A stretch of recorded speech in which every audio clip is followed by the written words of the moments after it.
Features can make or break a song. Some rappers drop one of their greatest verses on someone else's track, but others just... So I've chosen 10 popular rappers, and I'll decide what I consider to be their best guest feature. This is all based on my personal opinion, and I respond to every single comment, so I'd really appreciate your support. Now let's get into it! Money and power, the maker emeritus. Of course I had to include Kendrick. He has so many good features. And for a few honorable mentions, I went with Nostalgia by Pusha T, Mona Lisa by Lil Wayne, and Collard Greens by Schoolboy Q. But for my winner, I chose... I got love for you all, but I'm trying to murder you niggas. Control is a single by Big Sean released in 2014. It's a 7-minute banger that features both Kendrick and Jay Electronica, and oh my god, Kendrick was out for blood on this one. First off, his voice is all aggressive and raspy. You can already tell that he means business as soon as his part starts. Second, he disses like every mainstream rapper at the time, saying that he loves them, but he's trying to murder them. Not like actually, he's not gonna shoot and kill them. He just means that he's gonna out-rap them. Third, he also compares himself to the modern-day Beatles and Bob Marley. He's so confident and braggadocious, and it feels like he completely earned it on this track. He doesn't seem egotistical or arrogant at all. It just seems like he actually deserves to say this. And oh my god, don't even get me started on the rhyme schemes and the flows. Just look at this little rhymes highlighted video in the back. Look at how detailed and intentional this all is. It's simply poetic beauty. Overall, there's just so much energy, passion, and heart put into this one. It's one of Kendrick's greatest verses ever, including his own music, so of course I'm gonna consider it his best feature. Tyler also has a lot of great features, like on After the Storm by Kali Uchis, POV by Clips, and Biking by Frank Ocean. But my favorite from him has to be... I can't even explain how well Tyler fits onto this track. Something to rap about is the 6th song off Alfredo by Freddie Gibbs and the Alchemist, released in 2020. It's a very slow, mellow, calm song where Tyler almost essentially hints at Call Me If You Get Lost. Remember, this came out before the album did, and he's literally mentioning the boat that's present throughout the whole project. It even has the whole summery, beachy vibe. It's like a preview of the album. That's awesome. Tyler's delivery is so low-key and relaxed, all done in just one singular take. You can literally hear him say it at the end. And oh my god, I also love how he points out that during the verse, he mispronounced the word Mykonos. He said it like Mykonos. Like, sure, he could have cut this out, redone the whole take, and said it properly, but instead, he just left it in, and it adds so much personality and character. It's just silly and memorable. There's also just so many clever and interesting lines, like, I used to be a goblin under them bridges, now I'm a businessman. He just means that he's improved as a person, but Goblin was his old album, so it literally makes sense here. Definitely one of my favorite Tyler verses, and of course, it's my favorite feature from him. Nas has been a consistently great rapper all the way from the early 90s up to today, so even choosing the honorable mentions is extremely difficult, but I've gone with Verbal Intercourse by Raekwon, Give It Up Fast by Mobb Deep, and We Major by Kanye, but my winner is...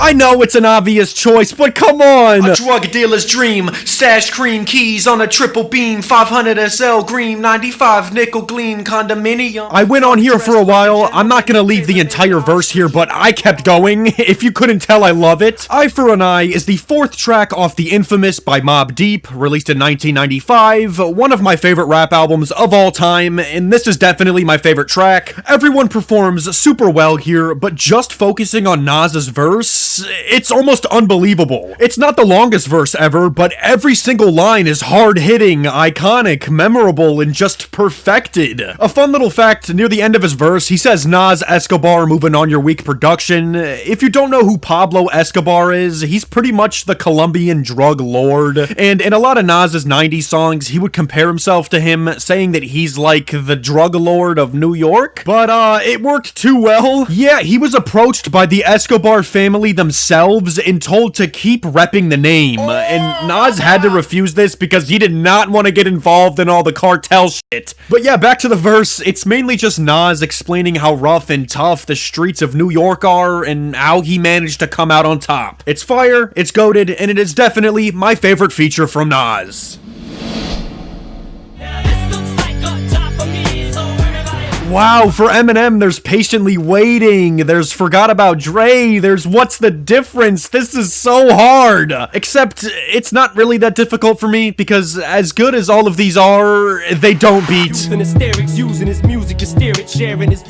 Before I even explain this one, I just want to say that I think Eminem's verse on Renegade is his best verse ever. Renegade is the 12th track off the Blueprint by Jay-Z, which was released on 9/11. I have never seen someone keep this technical of a rhyme scheme going for this long. If this song was dropped today, I would think this was written by AI, because I can't even comprehend how humans can come up with this. And the flows are so quick and unique and fun, and I almost start to feel bad for Jay-Z, because I think his verse was amazing, but come on, it does not compare to M's. It's like getting the best basketball player from your high school to play against LeBron. Like, dude, it doesn't matter. This shit's not fair. He's gonna look fucking horrible.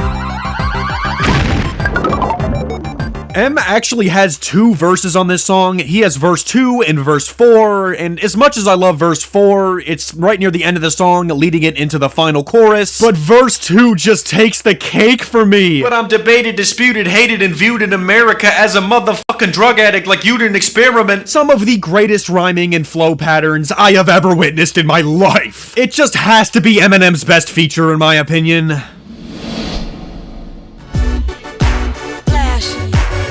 Man, Kanye's got a lot of good ones too, like Jukebox Joints, American Boys, Smuckers. Oh my god, I've chosen. And I'll be trying to come around my girl acting like Mr. Friendly. Man, that 2004 Kanye energy with the laid back, almost confident flow is just unbeatable. It was also back when he was a pretty good person before he lost his mind and became a fucking piece of shit Nazi. Oh, but Bodyguard, he apologized. You're right. I'm just gonna go walking around punching a bunch of people in the face, then saying, oops, sorry, and it didn't happen, because if you apologize, that means you never did nothing wrong, right?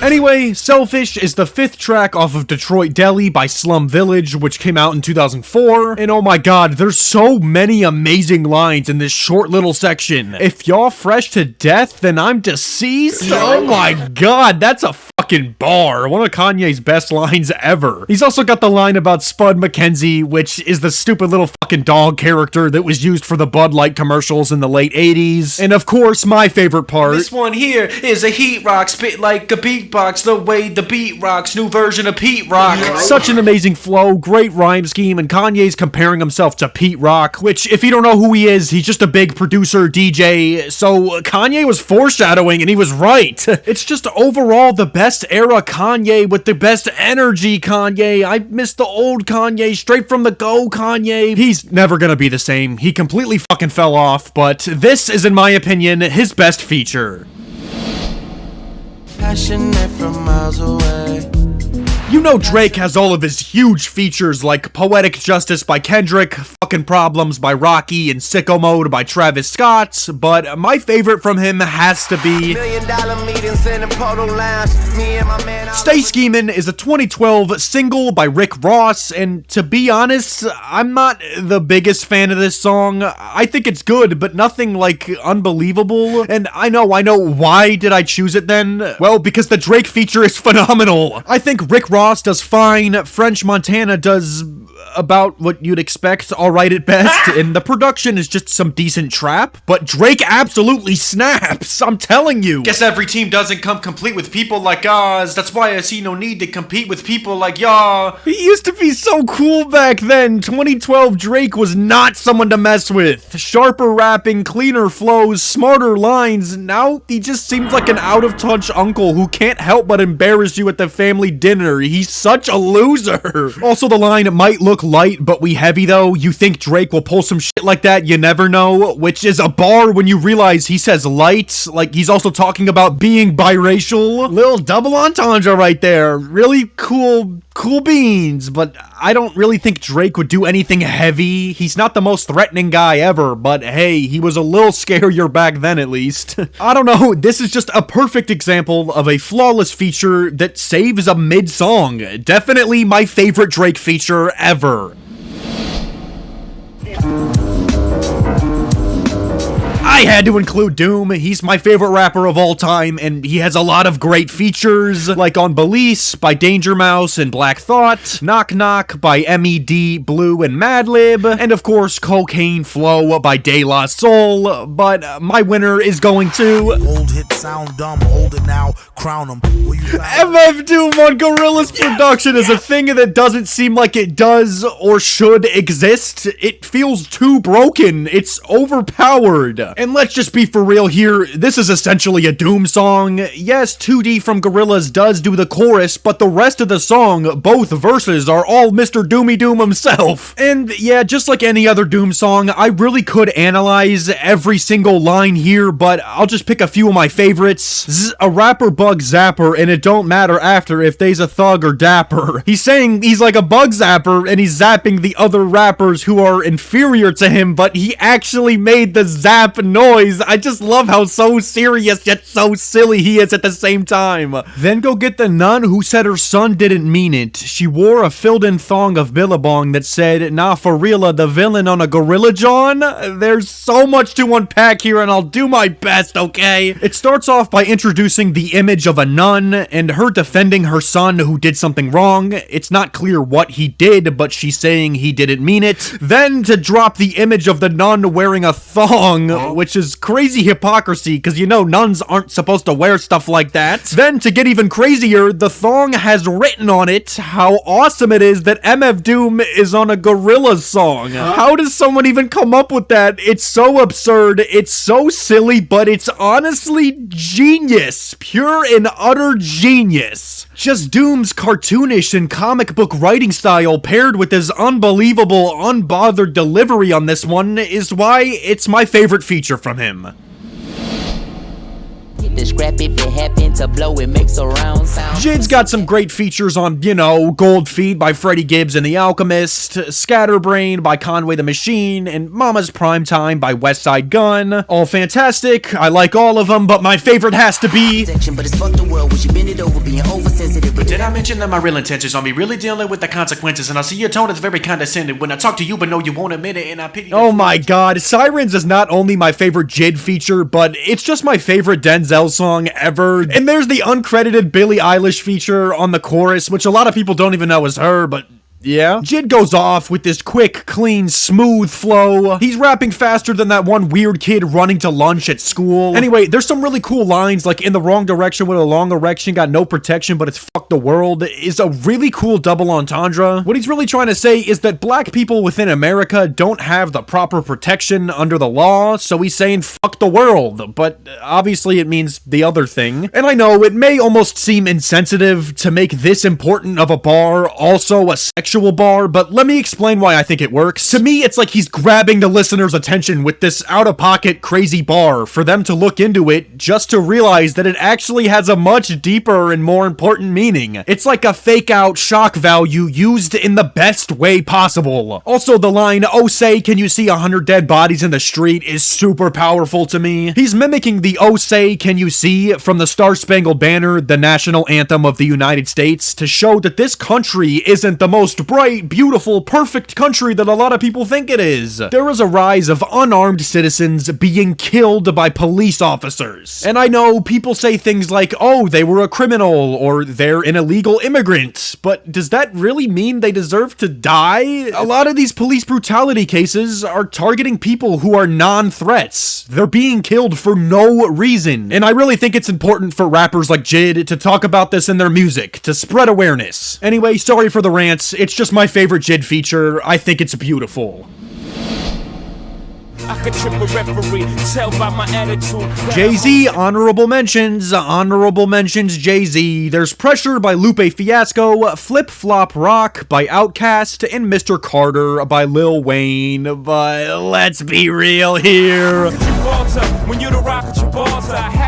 All I really need to say is, I'm not a businessman, I'm a businessman. Let me handle my business, damn. He's saying that he doesn't work for some business, he is the business. That's how big and important he's become. How many times have I said the word business, and this part alone? It's been 6 times for anyone not keeping count. Diamonds from Sierra Leone remix is the 13th track off Late Registration by Mr. West, released in 2005, and the grand, cinematic, almost creepy production just gives Jay-Z the perfect floor to drop one of his best verses. Even just how it all starts too, I love it. In what seems like the middle of Kanye's verse, he says, "What's up with you and Jay, man? Are y'all okay, man?" And Jay-Z just replies, "Yup," and begins his verse. It feels so random and unexpected, but the fact that he literally finishes Kanye's sentence makes it seem so natural and clean. And there's also the pressure's on, but guess who ain't gon' crack? Haha, pardon me, I had to laugh at that. Most of the time when someone laughs in their rap verse, it's horrible and it's deathly cringy, but I'd say that Jay managed to pull this one off in a silly, effective way. Just his flow, his rhyming, and his cadence are all there. He brings the energy to the song that Kanye needed, and his verse is right at the end of the track. He actually literally finishes it off by saying, "Good night," which just closes it off better than I ever could have imagined. I swear when I hear that part, I about jump into bed and start tucking myself in. I just think that, yeah, it has to be my favorite Jay-Z feature.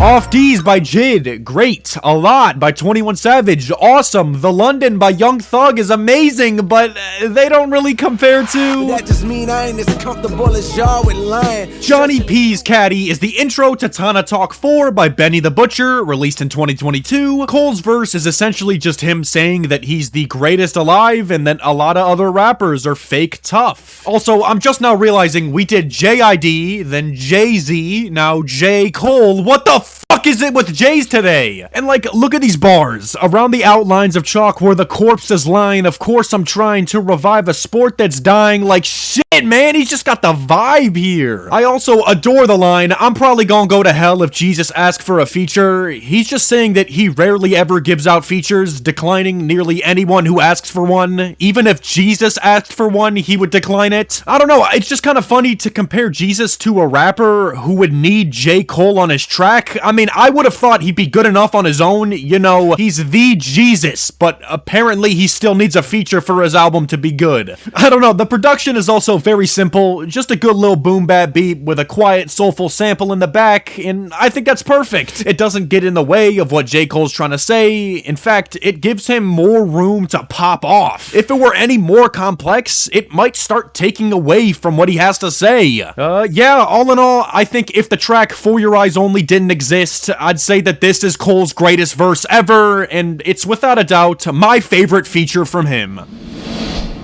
Thanks for watching to the end. It's my birthday in a few days, so comment happy birthday if you're seeing this to prove you made it here, and I'll see y'all on the next one. Goodbye.